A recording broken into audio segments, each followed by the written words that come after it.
Annyeonghaseyo. Chào tất cả các bạn, mình là Duyên, mình đang sống ở Hàn Quốc và mình cũng đang học nail ở Hàn Quốc. Hôm nay mình sẽ giới thiệu cho các bạn là ở Hàn Quốc thì sẽ mua những dụng cụ nail gì và mua ở đâu nha. Bây giờ mình sẽ cùng nhau đọc hộp nha.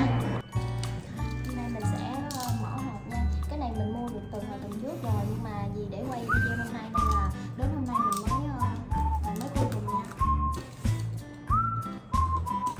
Ở Hàn Quốc thì dịch vụ giao hàng rất là nhanh. Mình có thể mua hàng từ lúc trước 2 giờ chiều, hôm nay thì trong ngày mai sẽ tới nha. Mình đã mua được một ít đầu mài ở bên này cũng có nhiều loại. Cái này thì khá là rẻ, mình mua khoảng tầm 130 đến 150 ngàn một cái. Mình mua 4 cái và được tặng thêm một cái nha. Bên hàng này tất cả mình mua mọi thứ sẽ được tặng. Mình mua 4 cái được tặng thêm một cái. Và được tặng thêm một ít mặt nạ nha. Mặt nạ này để đắp tay.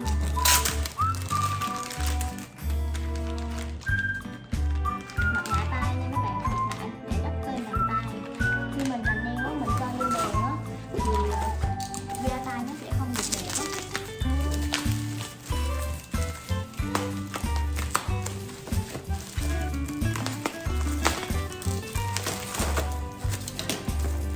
Hộp đựng phụ kiện. Mình cũng có mua thêm một ít phụ kiện.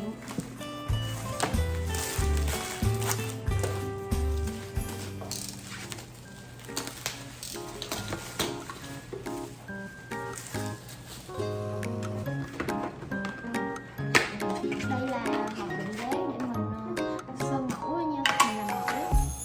Mình làm mẫu gồm 10 đế, gồm 12 đế dán móng và có màu trắng, màu đen và một cái đế kim cương. Một cái đế kim cương này mình có để cạnh đều và vẽ.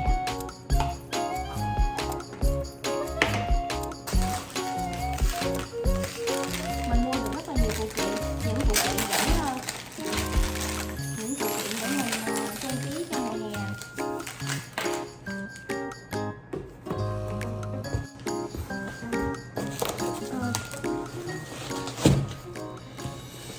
Để xem cái này là cái gì, nhưng mình mua cũng rất là nhiều đó, nên là cũng không có nhớ hết là mình đã mua được những gì nữa.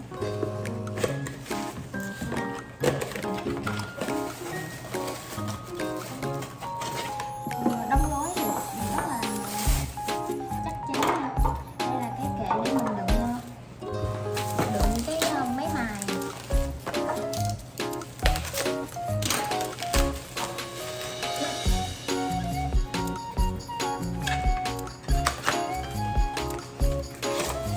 Và hộp đựng đầu mài.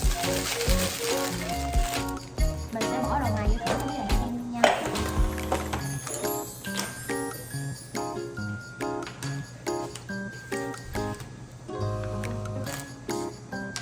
Cái này là mình mới mua thêm một chút nữa.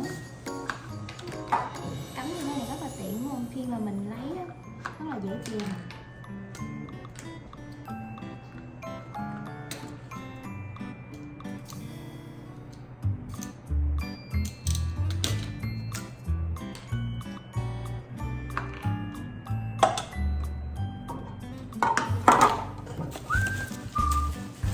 Mình đã mua được cái set sơn của Duyên nha.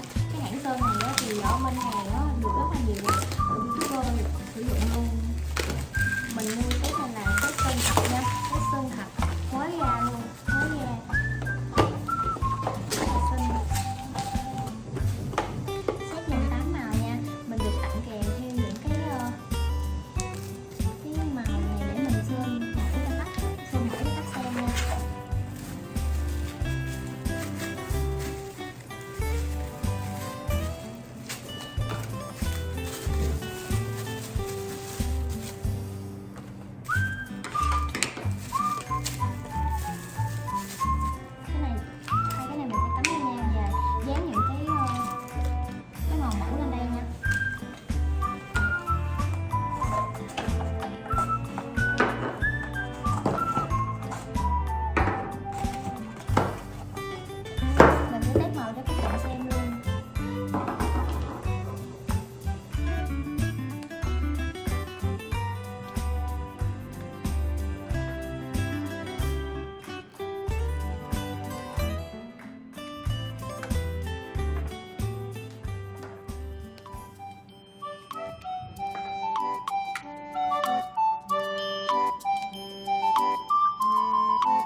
vào cái bảng mà mình đã được tặng. Mình để bày chân á, cho nhìn nó xinh xinh, với lại khách cũng dễ chọn màu hơn. Dù là sơn thạch nhưng mà nó lên màu cũng rất là chuẩn luôn. Mọi người có cảm thấy giống mình không? Mình thấy là màu nào lên ra màu nấy luôn. Không biết là qua video thì các bạn có thấy giống mình không? Lần đầu tiên mình làm video về làm nail như thế này, nên là có gì sơ sót mong mọi người bỏ qua và ủng hộ cho mình nha. Mình sẽ làm thêm nhiều video về các sản phẩm làm nail của Hàn.